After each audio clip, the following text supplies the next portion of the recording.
Tinagurian silang ilaw ng tahanan. Sila ang tagasalo ng problema sa loob ng bahay. Sila rin ang higit na nakakakilala sa kanilang mga anak dahil sila ang laging kasama ng mga ito. Higit sa lahat, sila ang nagluwal sa atin. Sino sila? Sila ang ating mga ina.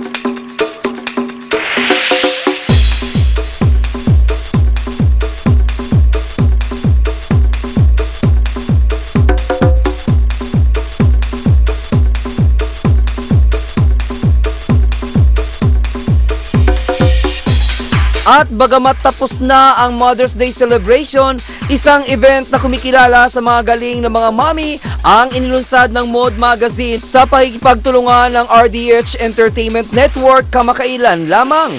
Layunin nito ang kilalanin ang napakalaking kontribusyon na naibibigay ng isang nanay sa kanyang asawa at mga anak.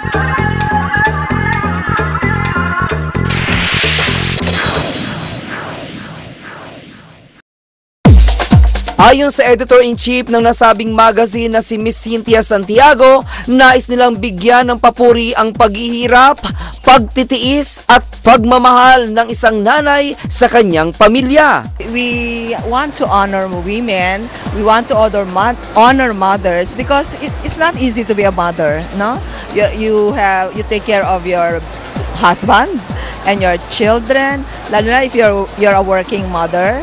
It's not easy, but we honor them because even if with all these difficulties, they maintain their beauty, they maintain their figure, and not only that, they maintain their inner beauty. You can see them, you see them, they are well-accomplished women, they are entrepreneurs, they are professionals. So they must have kept a balance between home and career, and that's not easy. I think that's why they should be awarded. Anya, karamihan daw kasi sa mga babae kapag nagkakaasawa na ay nagiging taong bahay na lamang at hindi na nabibigyan ng panahon ang kanyang sarili dahil ibinubuhos nito ang lahat ng kanyang oras para sa kanyang pamilya. Usually we honor, once you get married, parang hindi ka na model, di ba? No, you're no longer a model. Ngunit ayon kay Cynthia, kailangan pumasa muna sa kanilang requirements ang mga mapipiling model mom dahil hindi lahat ay maaari nilang bigyan ng pagkilala. Idinagdag pa ni Cynthia na hindi lamang ganda ang basihan upang maging isa ka sa magiging awardee dahil lahat naman anya ng mga Pilipina ay magaganda. Hindi lang maganda, na physically na maganda, although that counts also. Kasi lahat naman tayo maganda, di ba? Lahat ng Pilipino maganda. As you can see, lahat tayo maganda. Pero meron silang kagandahang loob.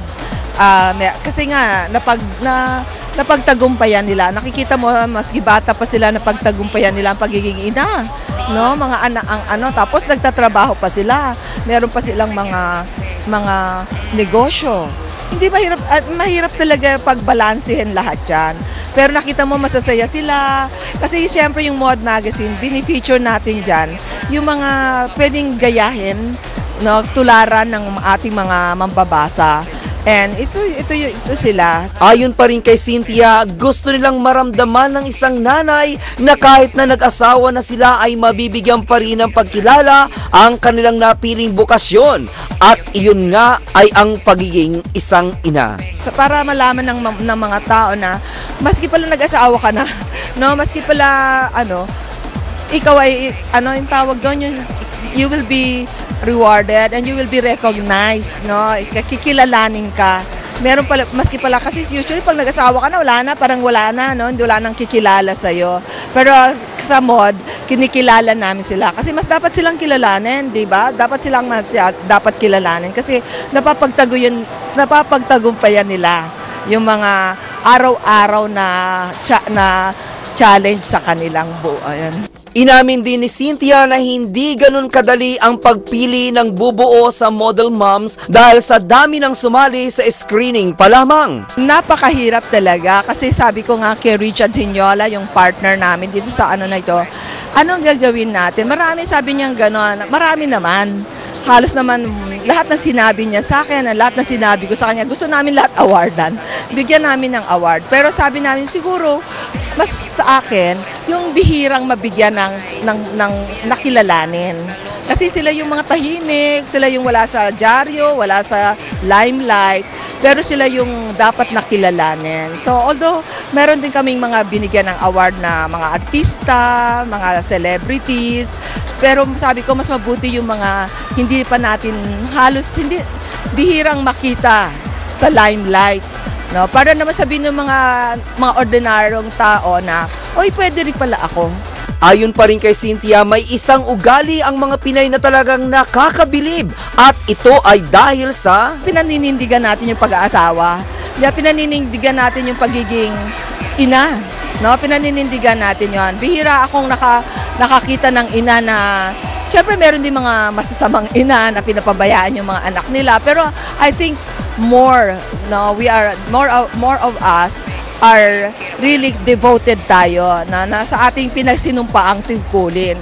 Na hindi naman madali, sabi ko nga, Anya, ang kanilang mga napili ay siguradong magbibigay ng inspirasyon sa lahat ng mga nanay. Gusto na ipakita sa mga mambabasa na huwag mong pababayaan yung sarili mo. Hindi lang dahil sa kailangan maganda ka, kundi dapat yung you are healthy. No, meron kang healthy living ka, ganon, para yung mga ibang tao may inspire mo na they will live a healthy life.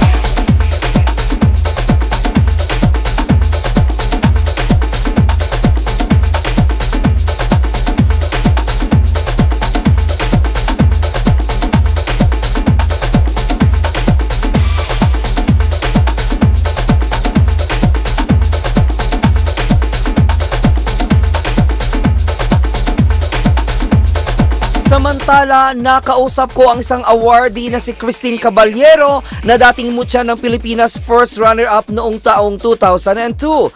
Ayon kay Christine, hindi niya akalain na isa siya sa mapipili. Ngunit mistulang nanalo na naman daw siya sa isang beauty pageant dahil sa pagkakapili sa kanya bilang isa sa mga model moms. I was very surprised. I was very surprised when I found out. I found out actually mga 3 days ago. Tito Richard contacted me. Tapos, ayun, sobrang nagulat ako. But of course, I'm very, very happy kasi I have a 5-year-old son. And of course, he's number 1 in my life. And it feels, I don't know, it feels great to be recognized for something na, syempre, di ka naman nag-expect ng anything in return with your being a mother, diba? Pero syempre, it feels great to be recognized in that particular field.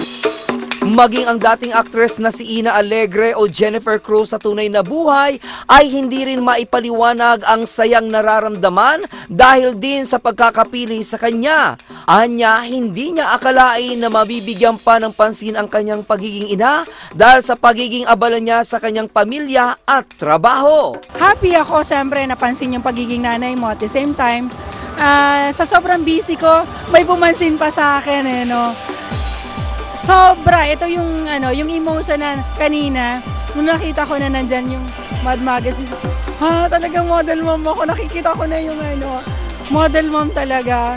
Noong una umano ay hindi siya makapaniwala na isa siya sa mga awardees, kaya noong mag-sit-in na umano sa isip niya na isa nga siya sa mga bibigyan ng parangal, ay halos maiyak siya sa sobrang kaligayahan. Parang naiiyak ako ng tears of joy kasi syempre, model mom iba yun. Yun yung award na hindi mo pwedeng bayaran, pagiging nanay. Na 24 hours na ginagawa mo na walang kukundi ang nakakapansin, kundi yung anak mo at yung asawa mo. Ngayon may nakapansin. Maraming salamat. Happy ako. Ayon kay Ina, hindi raw kasi maaaring tawaran o bayaran ng kahit na magkano ang pagiging isang ina. Dahil isa ring producer na nagbibigay ng parangal sa mga deserving na media person, ngayon ayon kay Ina ay alam na niya kung ano ang pakiramdam ng isang taong nabigyan ng isang parangal na bukal sa loob ng nagbigay. Ganito pala yung binibigyan ng award. Kinakabahan na hindi mo alam. Ang hirap pala, no? Yung feelings, mixed emotions na kinakabahan ka, tapos tuwan-tuwa ka. Ang sarap ng feelings.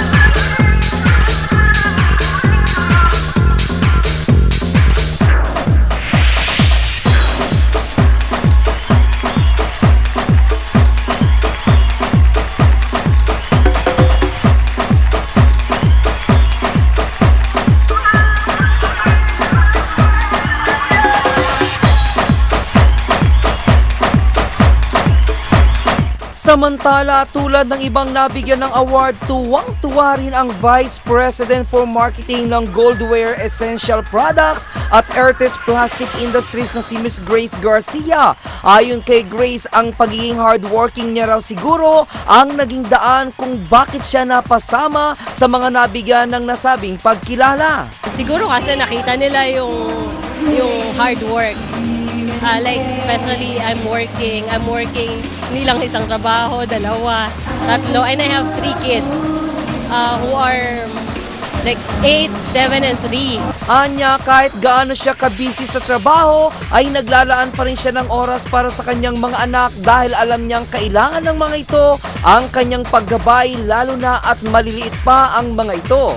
Mga stage na ganun, pag ang age ng mga bata, nag-start pa lang ng school, and nag-start pa lang ng grade school, tutukan. And sa company naman, always naman, nakatutok din tayo palagi. Proud din si Grace na isa siyang Pinay dahil sa katangian ng mga Pilipina na kakaiba sa lahat ng lahi. As a Filipino, we are really tight-knit, close-knit talaga yung family natin, yung family values. Pinapahalagahan natin. So kahit anong mangyari, kahit sobrang busy ka pa, even if you're abroad, di ba, mga Filipino mothers natin, even if they're doing 2 jobs, tutok pa rin sila sa mga anak nila. So I think ganun talaga, natural. Kaya naman nang tanungin ko siya kung proud ba siya sa kanyang sarili at napili siyang isa sa mga model mom, ay agad-agad niya akong sinagot ng Siyempre, I'm so proud and thankful na I was chosen as one of the Mod's Model Mom for this year. Isa rin sa nabigyan ng award ang freelance fashion model, designer, and makeup artist na si Cielo Fontreras. Super feels great to be acknowledged as a model, but most especially to be acknowledged as a mom because it's the best job ever. Sinang-ayunan din ni Cielo ang mga naunang payag ng kanyang mga co-awardees. Well, ang Filipino mothers kasi talagang maalaga, talagang maasikaso sa mga bata. Yun ang hindi natin, yun ang talagang winning quality ng mga Filipino mothers kaysa sa ibang lahi.